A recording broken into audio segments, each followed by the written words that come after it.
Hey everybody, welcome to Belgrade. It's about 1 a.m. in the morning and I thought I'd take a walk because I haven't been outside since this afternoon and it's very warm outside. It's like 18-20 degrees Celsius, which is about maybe 70-75 degrees Fahrenheit, just a guess. But I wanted to do an update video because I haven't done a video for a very long time, and the reason is because winter hit. And the winter wasn't that bad, actually. It was very cold some days, but it wasn't like Siberia or even Chicago in the wintertime. It was a very light winter, but the chemicals in my brain, they really changed. And what happened was, as soon as winter hit, I just wanted to hibernate. So that's kind of what I did, is I hibernated through the winter. And then spring rolled around, and it started to get rainy. I started to wake up out of my hibernation. And we're here today in May. It's May 1st now. So I wanted to give you guys a little update video of what's been going on with me, because some crazy stuff has been happening.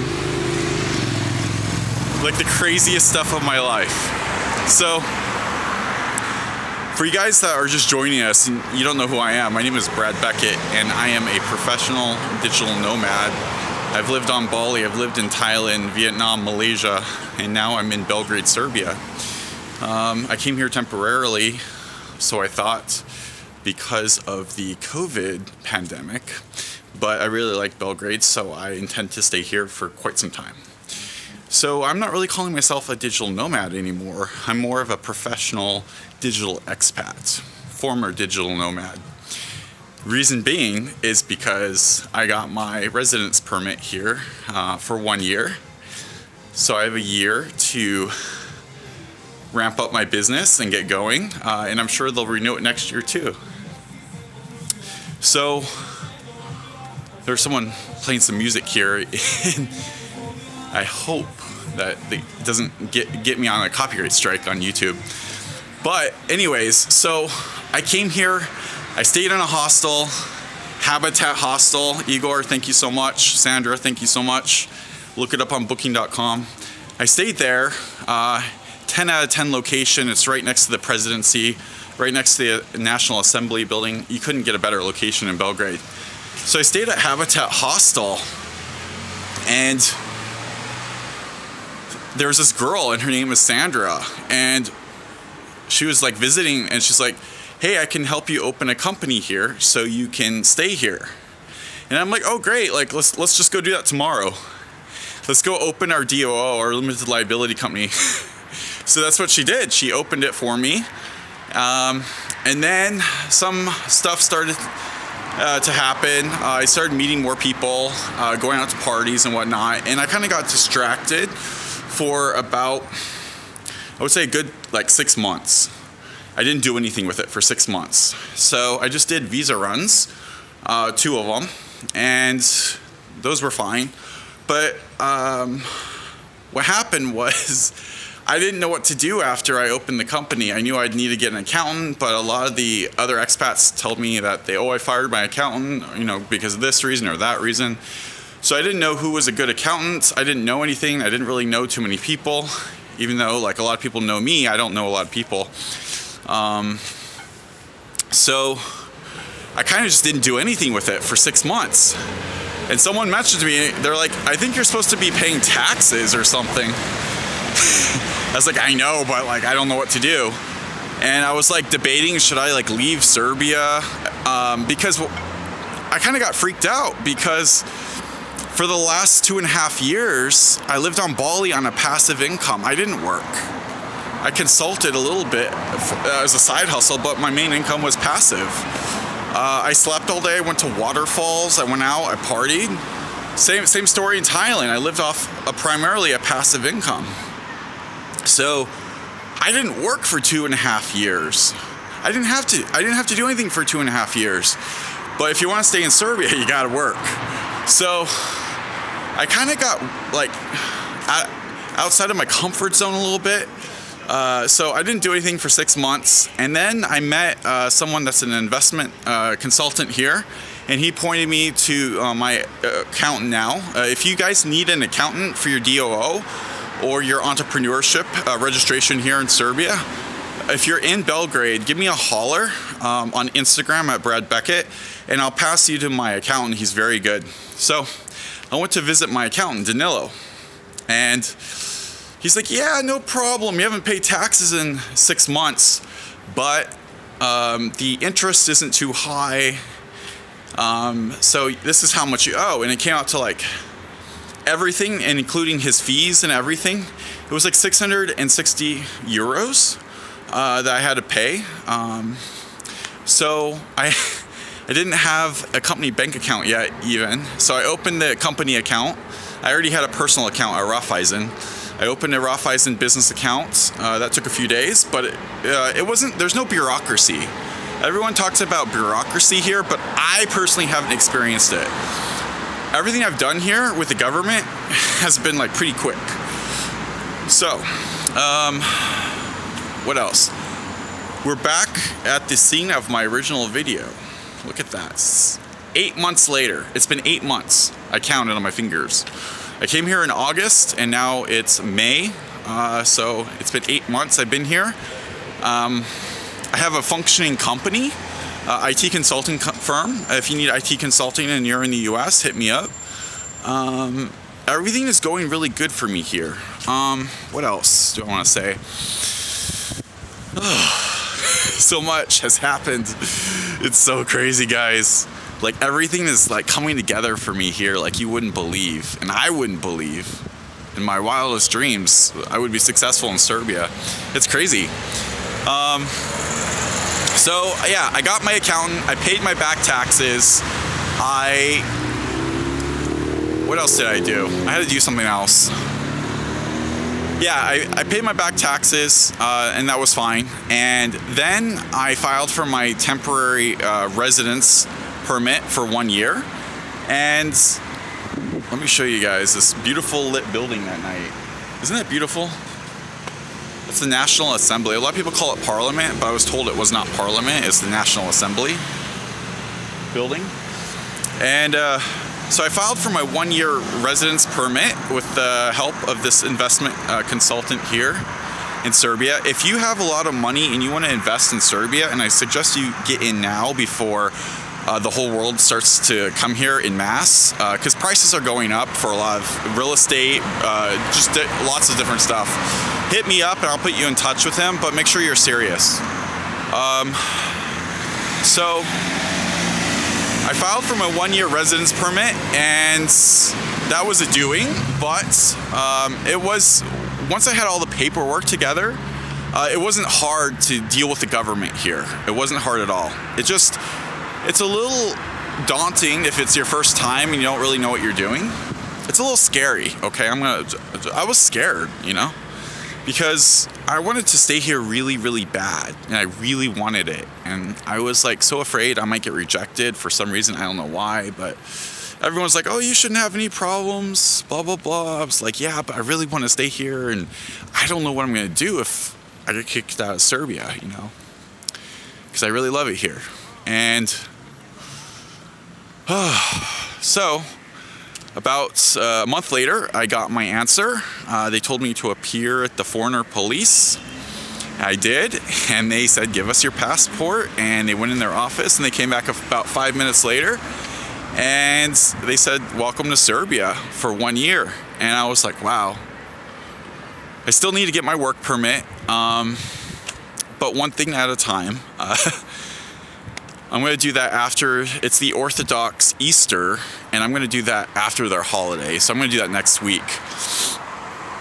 Because I have my 1 year residency now, I can get my Serbian driver's license, and I'm going to do that next week or the week after. I already have my driver's license professionally translated by a court interpreter. That was only $10. If you need a translator for court or a legal document, hit me up. I'll put you in touch with my court interpreter. She's very reasonable. Her name's Nada. Thank you, Nada. shout out to you. If I had your Instagram, I'd post it in the video description below. But hit me up on Instagram and I'll put you in touch with Nada if you need a translator. An English to Serbian translator for legal processes. So all I need to get my Serbian driver's license is a medical certificate, and Nada told me that's kind of a doing. It takes some time, but it's possible to do in one day. So I need to go get the medical certificate, and I'll have a Serbian driver's license. I can trade out my high-tax legacy brand, as Andrew Henderson would say, from Nomad Capitalists, legacy brand California driver's license for a Serbian driver's license. And I'll be here for a year. I'll probably travel around the region to Albania, to Macedonia, to Romania. But this is going to be my home base, my business base, and it's going to be my tax base as well. So I'm doing well here, and I'm being treated very, very well by not only the government, but the people as well. And that's why I'm staying here, is people treat me so well here.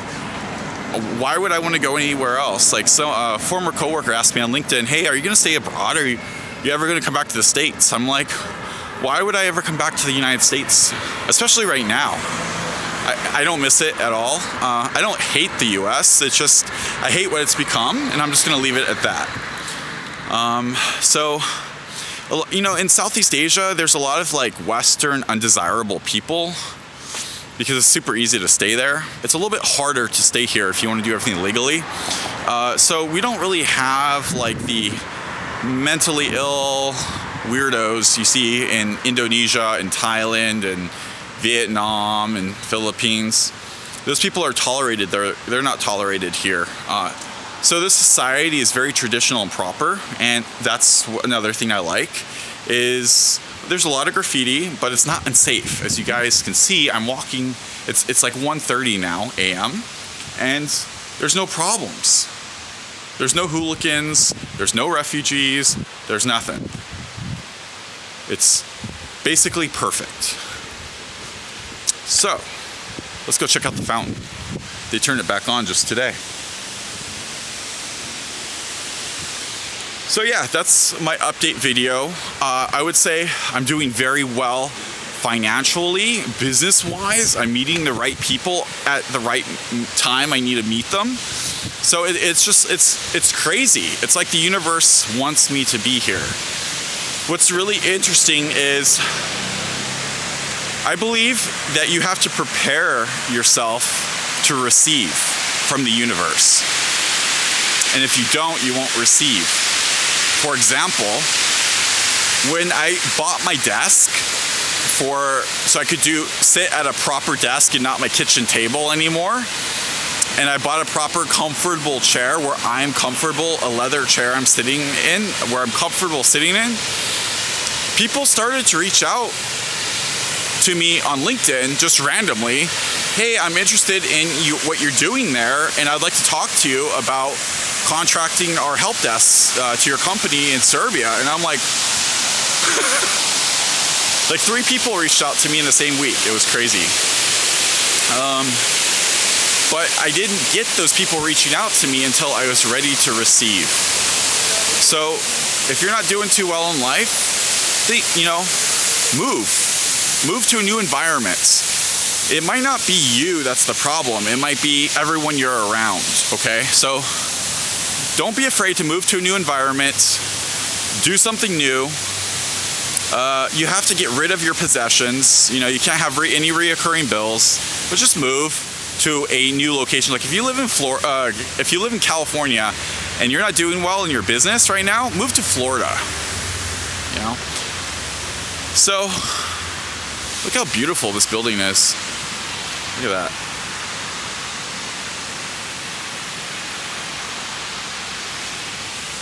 So what else is new? Yeah, it's summer is approaching.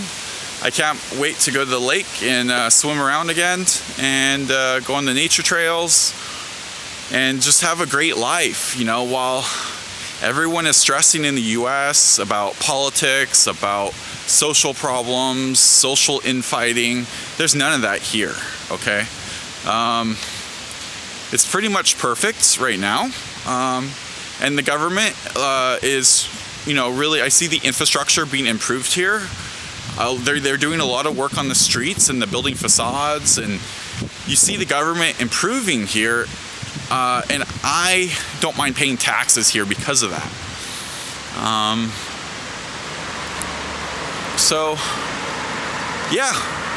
People ask me when I'm going to get a car, and I'm like, I don't even have a parking spot yet, so I probably won't get a car for a while, or a long time even. I don't need one. I live in city center in Belgrade. So, yeah. But I'll have my driver's license if I want to rent a car. And what else? I'm still living in the same place, €350. My landlord is perfect. My stove, my water heater, and my washer all broke in like the last 2 months, and my landlord had them fixed within 2 days, max. Not 3, 2. So I still have a great relationship with my landlord, and he's been perfect. And everything is going like completely perfect for me here. I know you guys are probably sick of me saying that, but I couldn't say it enough. You know what? When I was in Thailand and Bali, like, the reason why I said I need to settle here in Serbia is because in Southeast Asia, it wasn't really conducive to running a serious business. Like, the environment wasn't good for me. The furniture was not good for me. It wasn't comfortable. So, 2.5 years of my life gone, right? I don't regret going to Southeast Asia, but if you're like following those Bali bros, like, buy my course, unsubscribe from them, okay? Because I'm already doing way better financially than they ever will. So I decided, because everything is going really well for me here, I'm gonna stay here, I'm gonna settle here. So I'm kind of a former digital nomad now. I'm like a professional digital expat. I still work in the US for my Serbian company, but I'm not doing the Bali bro buy my course thing. So just unsubscribe from those people. People are still messaging me like, what do you think about drop shipping in 2021? I think it's BS. I don't think you're gonna make a lot of money from it.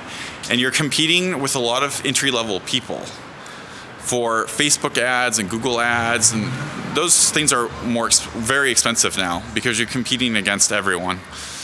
So I don't recommend drop shipping in 2021 at all. And if someone recommends it, I don't recommend following them because they probably want to sell you something. But yeah, so I'm going to end the video in a few minutes, but what else is going on? Look at this place. I'm so happy to be here. I have like no complaints about anything here. Now, a lot of people talk about pollution in the winter. We have coal-fired plants that heat water that go underground to our building, to our radiators. And I live on the 6th floor, and I could smell that sometimes. It wasn't really bad. Like in Chiang Mai, it's really bad. During burning season, it's really bad. Like really, really bad. I'm not even like a Greta save the world type person. But I stayed in Chiang Mai during burning season, and it was really bad. The pollution here is nothing compared to that. So anyways, if you guys are watching from Western Europe, if you're watching from America, come out to Belgrade. Don't be afraid. No one's gonna do anything to you here. It's completely safe. Completely. And you can buy some really nice clothes here. Like, look at that suit. That suit's probably $150. Here's another one, a gray one. But I like that they layer sweaters underneath of that. That's kind of rare to see in the US. So they have a white shirt, a sweater, and a nice jacket, and some nice shoes and pants. And that's how they do it here. They're very classy. And guys, I bought a whole new wardrobe. I didn't even tell you about that. Oh, this is the bar where the Navy SEAL show was filmed here in Belgrade. Yeah, so I came here with like no good clothes because I came from Thailand where it's always hot and it's very humid. And I had like all this junk that I brought with me, junky clothes. And I kind of felt underdressed when I first came here. And then my income just spiked and everything happened and my business started to take off and I bought myself a whole new wardrobe. Whole new wardrobe. Everything new. And it was only like, for everything, it was probably like 700 euros. Okay? But their clothes, if you guys want to come out and shop for some nice stuff, come to Belgrade. When you leave, you can get VAT, the sales tax, returned if you leave. You just have to ask for a VAT return form from a lot of stores. Like here's OVS, that's a nice store for budget clothing. LC Waikiki and Tudors, those are my two main stores. LC Waikiki, it's a Turkish brand, and Tudors, that's another Turkish brand. Cheap clothes, but really, really nice. And they actually hold up pretty nice too. They're cheap, but they're not cheap quality. So, like for example, things that would cost you like $65 or $80 at a mall in the West would cost about $35 here, or even $30. So I recommend that you come out here and you shop for a whole new wardrobe yourself, and maybe you guys will stay. There's casinos here as well. There's many casinos. They have slot machines. They have all types of gambling. They have all kinds of stuff. And the casinos there's a lot of them. So wherever you get a hotel, there's Hotel Moscow right here. It's a very famous hotel. I actually just had coffee there with an associate today.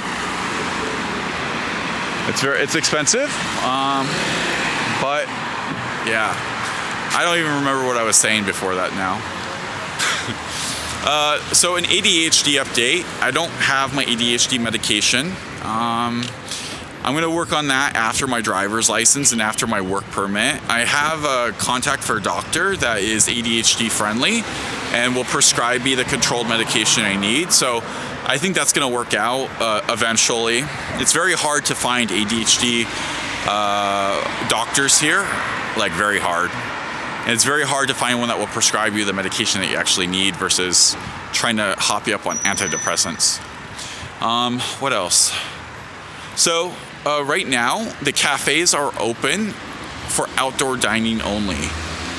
So the insides are not, you can go inside and go to the bathroom, but you have to eat outside. And now that's nice. A lot more people are coming out on the streets and a lot more stuff is going on. So if you're kind of like, on the wall, so to say, about coming out here, just come out here. You won't regret it. Stores are open, restaurants are open, hotels, hostels. I'm even seeing backpackers here, like a few of them, not just one or two, but like 5 or 6. So when the backpackers show up, travel is starting to restore to normalcy. What else? So yeah, what budget do you need to come out here? Belgrade can support any budget. Okay, you can stay in a hostel for $9-10 a night. That's like $300 a month. If you get it on a monthly basis, it's even cheaper if you just pay ahead of time for a whole month. And then you're free to do whatever you want. Hotels range from anywhere from $30 a night all the way up to hundreds of dollars a night, just depending on what luxury you want. What else? So yeah, everything is just like perfect here. Like people are like, oh, why don't you go to Albania, or why don't you just? I don't want to do that right now. Like, I'm perfectly happy here. This is like the biggest McDonald's I've ever seen in my life. It goes way back, and then it goes under too. Oh, there's a Donesi lady. So we have Donesi here. It's like Uber Eats. And They can come 24 hours a day. As long as the restaurants are open, they are working. So for example, I can order a Serbian hamburger with french fries at 4 in the morning, and they'll show up at like 4:45 with my hamburger at my door for under $10. You can't beat that. I try to tip those people very well, especially if they're working that late, you know. Sometimes 250 dinar, which is $2.50. Sometimes 500 dinar, $5 tip for coming, you know, at 5 a.m. to my door to serve me a hamburger, drinks, and fries. So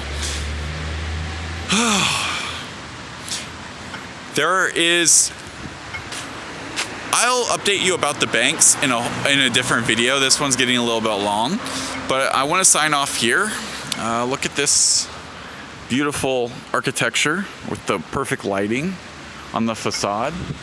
And there's the National Assembly building that we were at. We basically did a big circle around, and now we came back, and now we're headed back. They do lighting very well here on the buildings. That's what I can say. Guys, just get out here, just book your ticket. I recommend you fly through Turkish Airlines if possible. They're the most legit airline. I flew out here with them, and I really only want to take Turkish Airlines forever now because they're like so legit. While the European airlines are trying to charge you $60, $100 per bag during COVID, Turkish Airlines is flying normal routes, normal times. They didn't cancel my flight at any leg of the journey. They got me to Belgrade from LAX. Highly recommend Turkish Airlines.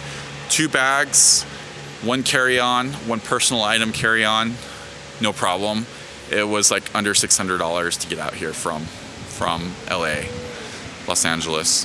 So guys, Brad Beckett from Belgrade. I hope you enjoy the update video. I'll start making more videos on a regular basis. I just didn't want to freak anyone out by making videos in the wintertime here. Because a lot of people are like, oh, it's like Siberia. It's really not, guys. It's perfect. Get out here. See you later. Goodbye.